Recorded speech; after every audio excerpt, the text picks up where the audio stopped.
Hello दोस्तों, प्रतिमा GS academy पे आप सभी का स्वागत है। दोस्तों, आधुनिक भारत के इतिहास में भारत में रेलवे विकास, औद्योगिकरण और किस तरह से हमारे देश को ब्रिटिश औद्योगिकरण ने प्रभावित किया, उस पर चर्चा करेंगे। आप लोग लाइक करें, शेयर करें। जिन दोस्तों ने अभी तक हमारे चैनल को सब्सक्राइब नहीं किया, वो सब्सक्राइब करें। शुरू करते हैं। भारत में रेल व्यवस्था का विकास।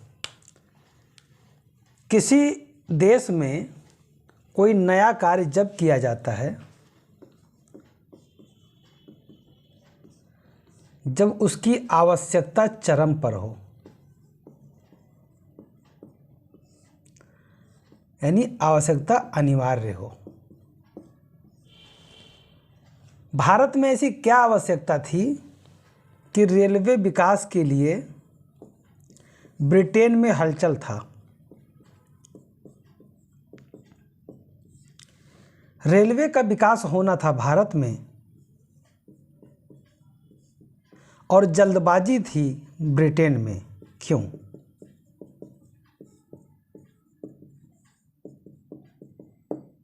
क्यों? कई प्रकार के ऐसे प्रश्न उठेंगे। जैसे कहा जाता है कि दूसरी की पत्नी को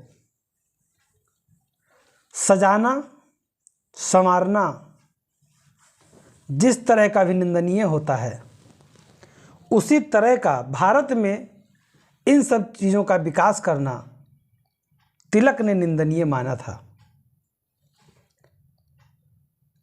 लेकिन ब्रिटेन भारतीयों को नहीं चाहता था, विकास भारतीयों के लिए नहीं करना चाहता था। लेकिन कहा जाता है कि यदि बड़े वृक्ष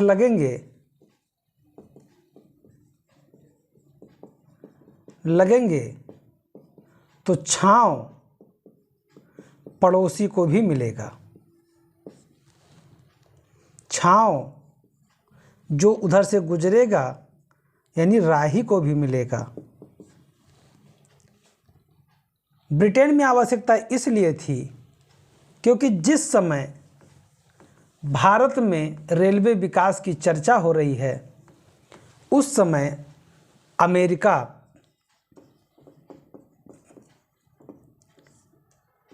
ब्रिटेन से कोई भी संबंध रखने को तैयार नहीं था। ऐसा क्यों था? कनाडा, अमेरिका, ये दोनों इंग्लैंड के गुलाम थे। इंग्लैंड के गुलाम थे। लेकिन यहाँ के गुलामी में और भारत के उपनिवेश गुलामी में अंतर था। पहले कनाडा फ्रांस के हाथ में था, फिर ब्रिटेन ने इसे जीत लिया और अमेरिका और कनाडा दोनों इंग्लैंड का हो गया। एक समय ऐसा आया कि अमेरिका ने ब्रिटेन को कपास देने से मना कर दिया, कच्चे माल देने से मना कर दिया। अब जिस तरह से अमेरिका ब्रिटेन के हाथ से निकल गया था, तो ब्रिटेन चाहता था कि भारत में हम अपने कच्चे माल के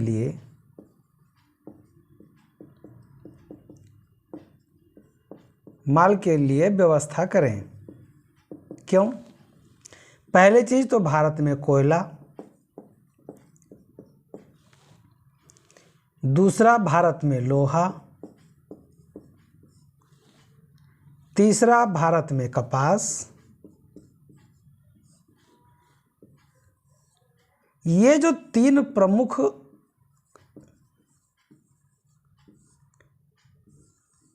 तत्व हैं, ये एक औद्योगिक विकास के लिए अनिवार्य शर्त हैं। अनिवार्य शर्त हैं किसके लिए? औद्योगिक विकास के लिए।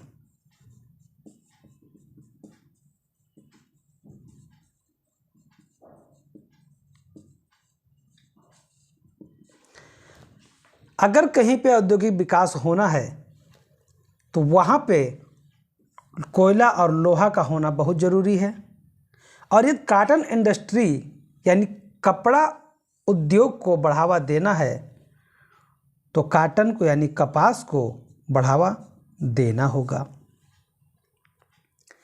लेकिन ये सब भारत में उत्पादित तो होगा, ब्रिटेन जाएगा कैसे? ब्रिटेन चला भी जाएगा तो भारत में इतनी बड़े देश में इसे एक जगह एक बंदरगाह पे लाया कैसे जाएगा?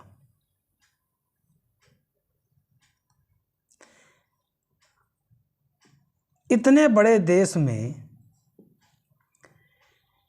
एकत्रित करना, north to south, east to west, इतने बड़े भारत देश से कपास आदि सब लिया करके उसके बाद हिंद महासागर पार करते हुए, उत्तमाशांतरीप होते हुए, अफ्रीका महाद्वीप पार करते हुए फिर इंग्लैंड भेजना, तो ये एकत्रित कैसे हो? ताम्रलिप्ति बंदरगाह पे एकत्रित कैसे हो? कोच्चि बंदरगाह के पास एकत्रित कैसे हो? तो इसके लिए एक साधन चाहिए था, वो था रेल की व्यवस्था। अब रेल की व्यवस्था तो हो जिससे हम अपने सामान को एक स्थान से दूसरे स्थान पर, एक स्थान से दूसरे स्थान पर आसानी से पहुंचा सकें। ठीक, अब सही है, आसानी से एक स्थान से दूसरे स्थान पर हम अपने संसाधन को प्रयोग करते हुए वस्तुओं को पहुंचा सकते हैं। लेकिन रेलवे का विकास करना इतने बड़े हिंदुस्तान में कोई बच्चों का खेल तो था नहीं। तब इसके लिए चाहिए पैसा। इसके लिए क्या चाहिए? पैसा। एक गाना है अक्षय कुमार और कटरीना कैफ के, पैसा पैसा करती है तू पैसे पे क्यों मरती है। तो ब्रिटेन वाले पैसे पे मरते थे। पैसे पे सब कोई मरता है लेकिन उस समय ज़्यादा मरते थे। अब इन्होंने कहा पैसा पैसा पैसा पैसा पैसा। कहाँ से आए पैसा? तभी ब्रिटेन में एक बात कही गई कि देखिए, भारत में निवेश करने के लिए, भारत में निवेश करने के लिए पूंजीपतियों को आगे आना होगा। पूंजीपतियों को आगे आना होगा। क्यों? क्योंकि ये पैसा लगाएंगे तो वो एक पूंजीपति पैसा क्यों लगाएगा? उसको लाभ मिलेगा तब लगाएगा। और लाभ के बगैर पूंजीवादी प्रवृत्ति में कुछ नहीं होता। जब तक लाभ का आधार नहीं होगा। इंग्लैंड के उद्योगपतियों ने, पूंजीपतियों ने कहा भाई मैं भारत में पैसा लगाऊं तो मुझे क्या मिलेगा? क्या मिलेगा? और दूसरी चीज, मैं भरोसा क्यों करूं? मैं भरोसा क्यों करूं? हम पैसा लगा दें, पैसा डूब जाए तो जिम्मेदार कौन होगा? तब इंग्लैंड की सरकार ने कहा कि देखिए महोदय, आप लोग यदि भारत में रेलवे के विकास के लिए उसमें इन्वेस्ट करते हैं, उसमें निवेश करते हैं, उसमें पैसा लगाते हैं, तो मैं गारंटी देता हूं। क्या देता हूं? गारंटी देता हूं कि आपको जिस दिन से पैसा आप लगाएंगे,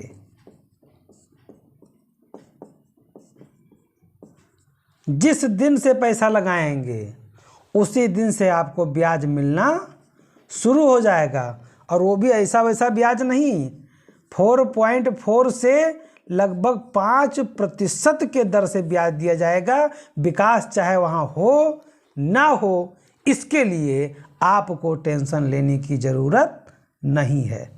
कौन कहता है? ये कहते हैं ब्रिटिश प्रधानमंत्री या ब्रिटिश सरकार। ब्रिटिश सरकार कहती है कि ये हमारी रिस्पॉन्सिबिलिटी है, ये हमारा उत्तरदायित्व है कि हम अपने देश के पूंजीपतियों के लगे हुए पैसा, पूंजीपतियों के लगे हुए पैसे पे उन्हें मैं लाभ दूं। अब मैं विकास कैसे करूंगा, रेलवे कैसे बनाऊंगा, ये हमारा जिम्मेदारी है। अब यहाँ पे एक प्रश्न बनता है कि अगर पैसा किसी ने 1 करोड़ रुपया लगाया, अब उसे 5 लाख रुपया ब्याज दिया जाएगा। अब अगर 5 लाख रुपया ब्याज उस व्यक्ति को दिया जा रहा है, ये एक बहुत बड़ा ब्याज दर हो गया कि एक व्यक्ति ने 1 करोड़ लगाया, 5 लाख को पाएगा। अब चाहे विकास हो चाहे ना हो, और रेलवे जैसे विकास कोई 2 दिन का खेल तो है नहीं, तो ये पैसा कहाँ से आएगा? भाई किसी चीज़ का प्रॉफिट एंड लॉस के आधार पे ही तो कार्य होता है। लेकिन यदि केवल लगा दिया गया पैसा और विकास शुरू भी नहीं हुआ और इनका ब्याज प्रारंभ हो गया, तो पैसा कौन देगा? तो यह पैसा भारतीयों का जाता था, भारत के खाते में जाता था। और जिम्मेदार कौन बनता था? ये ब्रिटिश के सरकार। ये बता देते हम दे रहे हैं, लेकिन ये दे रहे थे क्योंकि हम गुलाम थे। हमारा पैसा इनके ब्याज दर के रूप में जाता था, और इस ब्याज से जितने लोगों ने पैसा लगाया था, जितने दिन से ब्याज पैसा लग गया था, उसी दिन से ब्याज देना शुरू हो गया था। यानी कि रेलवे का विकास प्रारंभ हुआ कब? रेलवे की पहली बार अधिसूचना कब जारी की गई? 1843 में। अब देखिए यहाँ पे इन लोगों का खेल देखिए।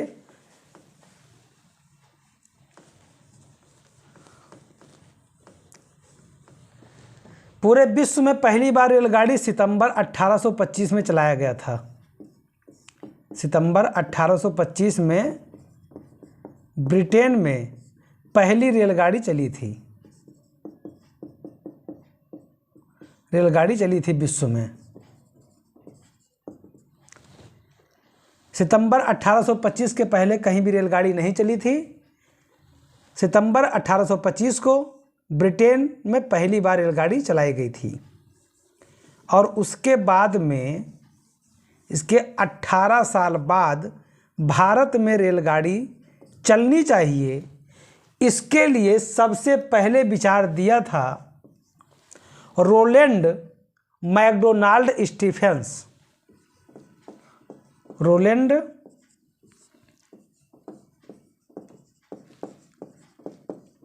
मैकडोनाल्ड स्टीफेंसन, ये एक ही आदमी हैं, 3 अलग अलग नहीं हैं। इन्होंने सबसे पहले विचार दिया, सबसे पहले इन्होंने विचार दिया कि भारत में यदि एक रेलगाड़ी की व्यवस्था हो जाए, एक नहीं मतलब रेलगाड़ी की, भारत में यदि रेलगाड़ी की विकास हो जाता है तो हम भारत से ज़्यादा कच्चा माल और बहुत ही सस्ते दाम पर प्राप्त कर सकते हैं, और सबसे सस्ते मजदूर प्राप्त कर सकते हैं।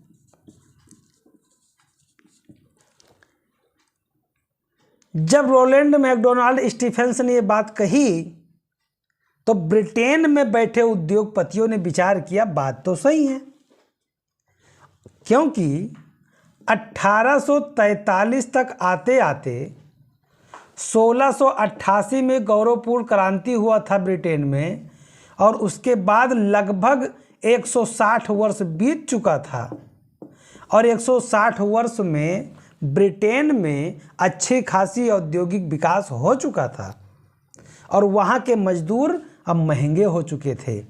वहाँ के मजदूर पैसा ज़्यादा मांगते थे, तो इन्हें 2-3 चीज़ें चाहिए थी ब्रिटेन को।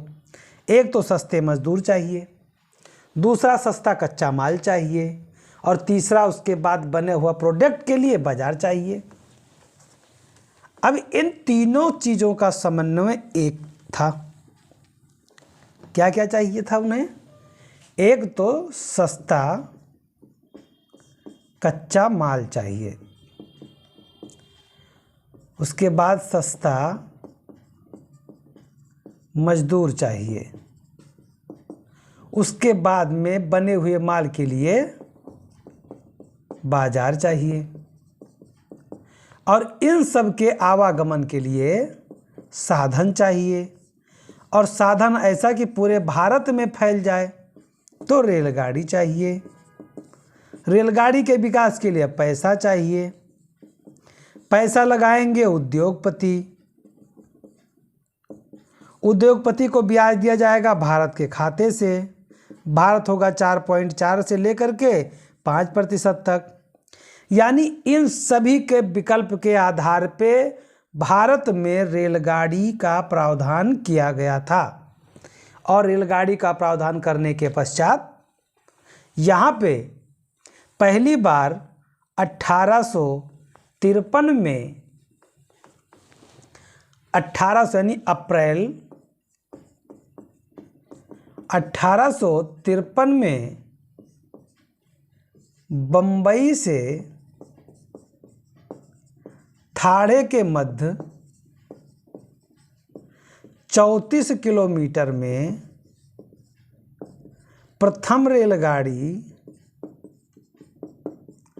भारत में डलहौजी के समय में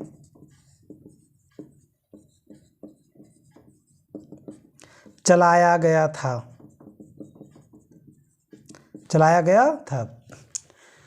यानी विश्व में सर्वप्रथम रेलगाड़ी सितंबर 1825 में ब्रिटेन में चली थी। भारत में भाप से चलने वाली रेलों का पहला प्रस्ताव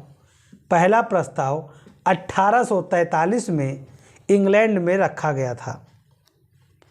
और ध्यान रहे, ये जो 1843 है जो मैं बताने वाला था, 1843 में जब प्रस्ताव रखा गया, उसके बाद में 1844 से ही वहाँ के उद्योगपतियों ने पैसा देना शुरू कर दिया, और जितना देने की बात कही गई, अभी उद्योगपति का पैसा लगा भी नहीं था कि अगर मान लीजिए X हैं, Y, Z, A 4 उद्योगपति हैं, इन्होंने कहा मैं 4 करोड़ दूंगा, 4 करोड़ दूंगा, इन्होंने कहा मैं 3 करोड़ दूंगा, इन्होंने कहा मैं 5 करोड़ दूंगा, इन्होंने कहा मैं 3 करोड़ दूंगा। अब ये कब कहे? ये 44 में कहे। और 44 में जिस दिन इन्होंने ऐलान किया, अभी इन्होंने पैसा ट्रांसफ़र भी नहीं किया, इनके नाम 5% यानी 4 करोड़ का 20 लाख रुपया साल, इनको 15 लाख साल इनको, 25 लाख साल इनको, 15 लाख साल इनको। पैसा कब से दिया जाना शुरू हो गया? 44 के बाद 45 से। 1845 से इनको इतना पैसा मिलने लगा। ये पैसा कहाँ से जा रहा था? ये भारत के जेब से जा रहा था। ये भारतीयों की खून पसीने की कमाई जा रही थी। और जब बन करके कब तैयार हुआ? वो भी 34 किलोमीटर का दायरा 1853 में। लेकिन क्या ये पैसा वापस निकाल लिए? कोई मूर्ख ही होगा जो इतना पैसा निकालेगा। बोले नहीं नहीं ठीक है, हमको चाहिए। अब ये पैसा पा ही रहे हैं। 5 साल में 10 साल में इन लोगों का पैसा रिफंडेबल हो गया। और मूलधन के ऊपर ब्याज पे ब्याज लेते रहे, ये लोग करोड़पति बन गए और भारत को भिखार बना दिया, भारत को गरीब बना दिया, भारत को अकाल के गर्त में डाल दिया। भारत से सारे कच्चे माल ले जाने की सुविधा में भारतीयों को रीढ़ की हड्डी को मजबूत करने से रोक दिया। रोलैंड मैकडोनाल्ड स्टीफेंसन ने पहली बार भारत में रेलवे की स्थापना हेतु विचार प्रस्तुत किया था। गारंटी पद्धति दी गई थी, जैसा कि मैंने बताया। इसमें कहा गया था कि निजी कंपनियों को सरकारी रेलों के निर्माण के लिए पैसा लगाने को कहा गया और इन कंपनियों को मुफ्त भूमि दी गई और उन्हें 4.4% से 5% तक ब्याज की गारंटी दी गई। देखो, जो कंपनियां लगाई गई उनको कहा गया भाई मैं आपको भूमि दे रहा हूं, उसका भी पैसा नहीं लूँगा और आपको ब्याज भी दूंगा 4.4 से लेकर 5% तक। अब इनको और क्या चाहिए भाई? एक व्यक्ति को सबसे ज़्यादा इंफ्रास्ट्रक्चर लगाने में दिक्कतें आती हैं, वो भी सरकार बना के दे रही है। ये एकदम बेहतर सौदा था। भारत में पहली रेल बम्बई से थाने के मध्य 34 किलोमीटर में 16 मार्च 1853 को चलाई गई थी। डलहौजी के समय में शुरू हुआ था, यानी 16 अप्रैल 1853 को पहली रेल चलाई गई थी।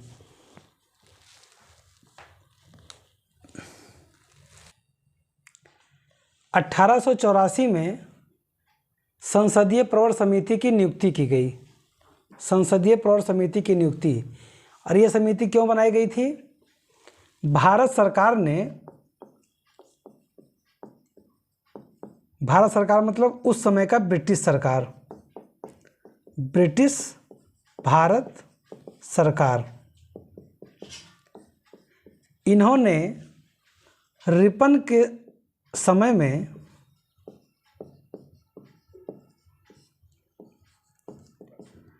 रेलवे को बहुत तेजी से विकसित करने हेतु कहा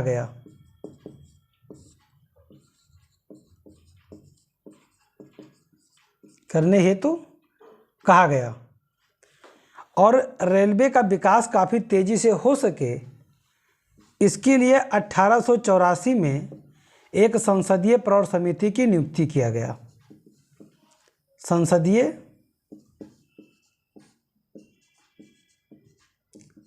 प्रवर समिति की नियुक्ति किया गया और इस समिति को ये कहा गया कि जितना द्रुत गति से हो सके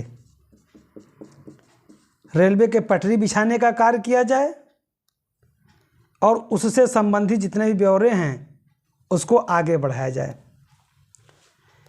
ये काम तो संसदीय प्रवर समिति ने किया और रेलवे का विकास होना जारी रहा।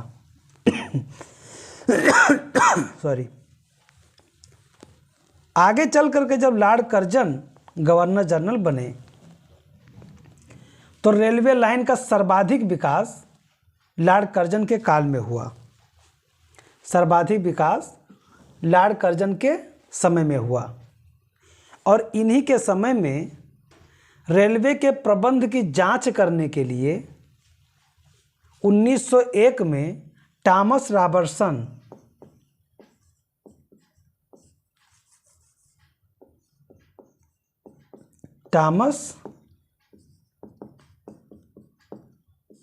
रॉबर्टसन को एक आयुक्त बनाया गया। इनको एक विशेष आयुक्त बनाया गया।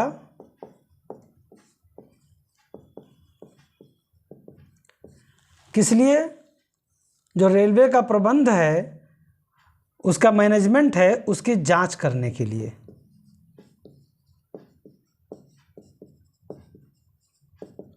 जांच करने हेतु, रेलवे के प्रबंधन की जांच करने हेतु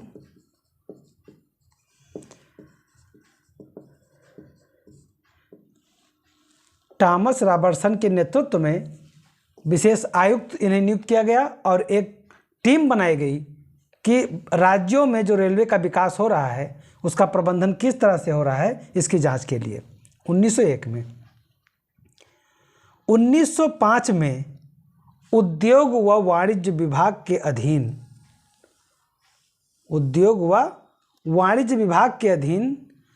रेलवे बोर्ड का गठन किया गया, यानी स्थापना किया गया। तो पहली बार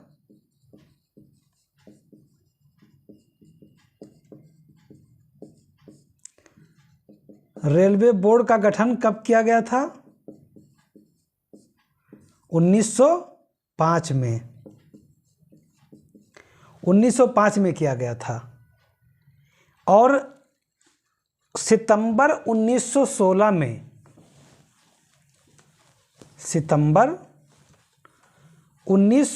में रेलवे बोर्ड ऑफिस में एक युद्ध शाखा की नियुक्ति या स्थापना किया गया। अब ये युद्ध शाखा क्या है?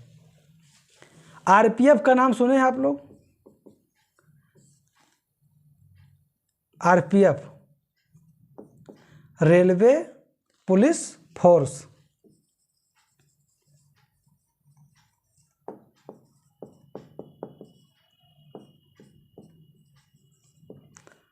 रेलवे पुलिस फोर्स, ये जो रेलवे पुलिस फोर्स आज आपको दिख रही है, ये सितंबर 1916 में जो युद्ध शाखा बनाया गया था,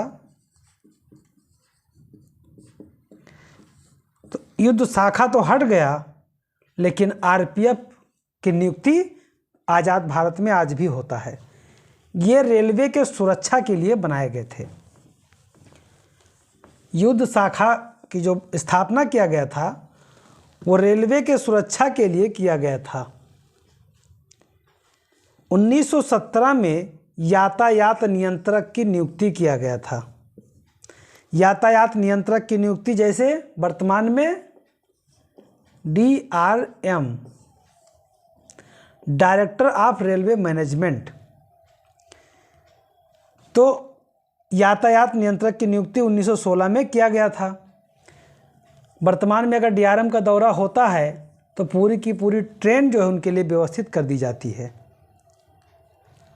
1920 में रेलवे समिति अकवर्थ समिति का गठन किया गया था और इसके अध्यक्ष थे विलियम अकवर्थ। अच्छा, ये थे कौन? ये समिति बनाई क्यों गई थी? रेलवे बजट को आम बजट से इसी समिति के सिफारिश पर 1925 में अलग कर दिया गया था। अलग कर दिया गया था 1925 में। अब देखिए, अकवर्थ समिति जो है ये बनी कब थी? 1920 में। इसकी सिफारिश लागू कब हुई थी? 1925 में। सिफारिश क्या था? रेलवे बजट को आम बजट से अलग कर दिया जाए। जो वर्तमान में, जब 1925 में अकवर्थ समिति से आम बजट से रेलवे को अलग किया गया था, फिर ये बाद में जा कर के कब जोड़ा गया दोनों में? 2017 में। दोनों फिर एक कर दिया गया। तो ये वही समिति है जो रेलवे बजट को आम बजट से अलग कर दिया गया था। अब एक बार सरसरी नज़र से देख लीजिए। 1884 में संसदीय प्रवर समिति बनाई गई। लॉर्ड रिपन के समय में रेलवे के द्रुत गति से विकास करने के लिए किया गया था। रेलवे लाइनों का सर्वाधिक विकास लॉर्ड कर्जन के समय में हुआ था। कर्जन के समय में ही 1901 ईस्वी में राज्यों में रेलवे प्रबंधन जांच के लिए थॉमस रॉबर्टसन को एक विशेष आयुक्त नियुक्त किया गया था, जो कि रेलवे के प्रबंधन की जांच करने के लिए था। 1905 में उद्योग वाणिज्य विभाग के अधीन रेलवे बोर्ड की स्थापना किया गया था और बाद में 1916 में रेलवे बोर्ड ऑफिस में युद्ध शाखा की स्थापना किया गया था। 1917 में यातायात नियंत्रक की नियुक्ति किया गया था। 1920 में रेलवे समिति अकबर समिति के तहत विलियम अकवर्थ को अध्यक्ष बनाया गया था, जो आम बजट से रेलवे बजट को अलग किए थे। और फिर 1853 में 16 अप्रैल 53 में भारत में प्रथम रेलगाड़ी चली थी। कहाँ से कहाँ पे? बम्बई से थाड़े के मध्य 34 किलोमीटर इसका दायरा था। गवर्नर जनरल कौन थे? लॉर्ड डलहौजी।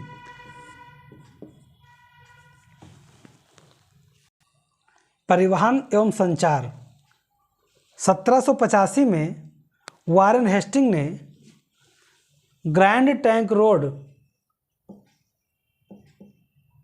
जीटी रोड का पुनर्निर्माण करवाया, जिसे आगे चल करके लॉर्ड विलियम बेंटिंग ने पूरा करवाया था। 1854 में लॉर्ड डलहौजी ने लोक निर्माण विभाग की स्थापना की और 1919 ईस्वी में मॉन्टेग्यू ट्रांसपोर्ट सुधार अधिनियम के तहत सड़क को प्रांतीय विषय बना दिया गया। ये बहुत ही महत्वपूर्ण पॉइंट है।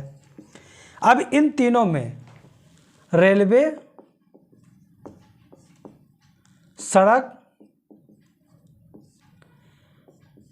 और इसके विकास करने के लिए तिलक महोदय ने, लोकमान्य तिलक महोदय ने कहा था कि रेलवे का विकास, सड़क का विकास, ये विकास करना भारत में दूसरे के पत्नी को अलंकृत करने जैसा है। अलंकृत मतलब अपने पत्नी को भूसा में बैठ करके धूल चटाएं, दूसरे पत्नी को जो सौंदर्य प्रसाधन के सामान है वो ला करके देना। तिलक ने ऐसी व्यंग टिप्पणी ब्रिटिश के लिए किया था। कारखाना अधिनियम सबसे महत्वपूर्ण है, मोस्ट इम्पॉर्टेंट। कारखाना अधिनियम लाया गया और कुल 6 अधिनियम आए। कुल 6 अधिनियम, जब तक ब्रिटेन राज किया भारत पर तब तक कुल मिलाकर के 6 बार कारखाना अधिनियम आया। कारखाना अधिनियम की आवश्यकता क्यों हुई? 5 साल का बच्चा अपने माता पिता के साथ कारखाना में काम करता था। कोई भी माता पिता अपने बच्चे से काम नहीं कराना चाहता था, लेकिन गरीबी एक ऐसी अभिशाप है, एक ऐसा दर्द है कि वो बच्चे का बचपना भी और बूढ़े का बुढ़ापा भी सब एक कर देता है। कहा गया पेट न होता तो भेंट न होता। गरीबी इतना चरम पे थी कि छोटे छोटे बच्चे भी मजदूरी करने के लिए विवश थे। इसे देखते ही लॉर्ड रिपन के समय में पहला कारखाना अधिनियम आया।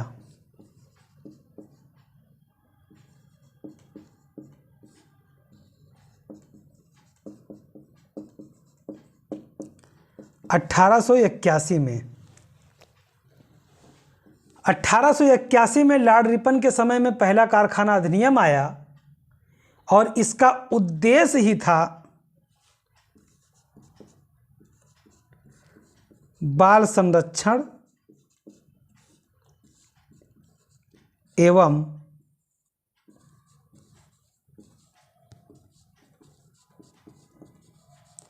उनके स्वास्थ्य की व्यवस्था। ये प्रमुख उद्देश्य थे इस अधिनियम के। और इस अधिनियम में महत्वपूर्ण रूप से बता दिया गया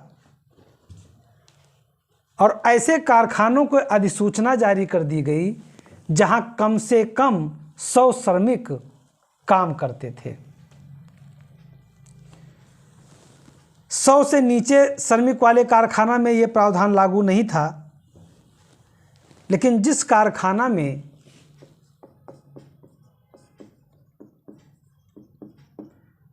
जिस कारखाना में 100 श्रमिक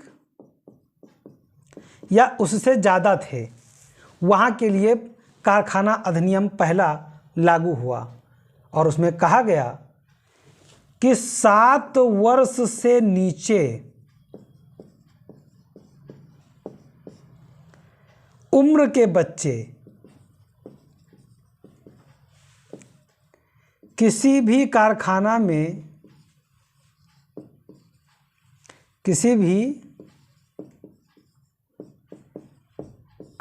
में काम नहीं करेंगे।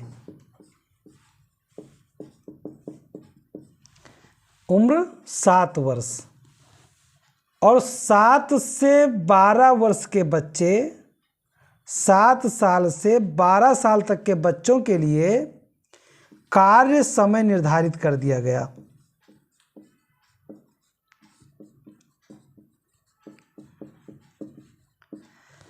कार्य समय निर्धारित कर दिया गया और उसके बाद में कहा गया कि काम करने प्रतिदिन 1 घंटे का आराम, काम करने के समय के बीच में 1 घंटे का आराम मिलना चाहिए और साथ ही साथ महीने में 4 छुट्टी मिलनी चाहिए। 4 छुट्टी मिलनी चाहिए, यानी कारखाना में संडे को छुट्टी देने की प्रवृत्ति यही से आई थी। प्रथम कारखाना अधिनियम 1821 में लॉर्ड रिपन के समय में आया। बाल श्रमिकों के संरक्षण और उनके लिए स्वास्थ्य सुरक्षा की व्यवस्था करना इस अधिनियम का प्रमुख उद्देश्य था। यह कारखाना अधिनियम ऐसे कारखाना के लिए लागू था जहां श्रमिकों की संख्या 100 से अधिक थी। 7 वर्ष से कम उम्र के बच्चों को मजदूरी पर प्रतिबंध लगा दिया गया और 7 से 12 वर्ष तक के बच्चों के लिए काम का समय निर्धारित कर दिया गया तथा प्रतिदिन 1 घंटा और महीने में 4 छुट्टी देने का प्रावधान पहले कारखाना अधिनियम में किया गया था। अब कारखाना अधिनियम पहला लॉर्ड रिपन के समय में आया 1881 में और कुल 6 कारखाना अधिनियम आए थे। कारखाना अधिनियम आया था तो कुल 6 में से पहला हो गया लॉर्ड रिपन के समय में और दूसरा आया 1891 में लॉर्ड लैंसडाउन के समय में। दूसरा लॉर्ड लैंसडाउन के समय में आया और इसमें जो प्रावधान था, इसके 2 प्रमुख प्रावधान थे। एक कि 9 वर्ष से कम उम्र का बच्चा किसी भी कारखाने में काम नहीं करेगा और साथ ही साथ महिलाओं के लिए कहा गया कि महिलाओं को किसी भी कारखाने में रात्रि के समय काम के लिए नहीं रोका जाएगा। रात्रि के समय काम करने के लिए नहीं रोका जाएगा या नहीं बुलाया जाएगा, कह लीजिए नहीं बुलाया जाएगा। और यहाँ पर व्यवस्था के बाद कहा गया कि 11 घंटे काम करने का प्रावधान किया गया। लेकिन ये 2 प्रावधान प्रमुख हैं। दूसरे कारखाना अधिनियम के लिए। तीसरा कारखाना अधिनियम आया 1911 में लॉर्ड हार्डिंग के समय, यानी 91 से सीधे 20 साल बाद। 20 साल तक कोई कारखाना अधिनियम नहीं आया। तीसरा कारखाना अधिनियम 1911 में आया। उस समय लॉर्ड हार्डिंग गवर्नर जनरल थे, और जब इनके इस समय में ही दिल्ली दरबार भी लगा था।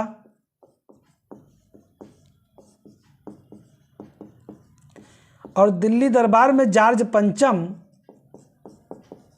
भारत आगमन हुआ था, इनका राज्याभिषेक दिल्ली में हुआ था।